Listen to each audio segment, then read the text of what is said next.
न पुण्यं न पापं न सौख्यं न दुःखं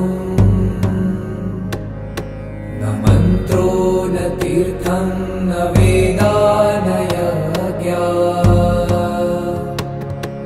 अहं भोजनं नैव भोजं न भोक्ता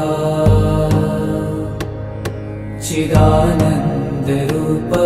शिवोऽहं शिवोऽहम्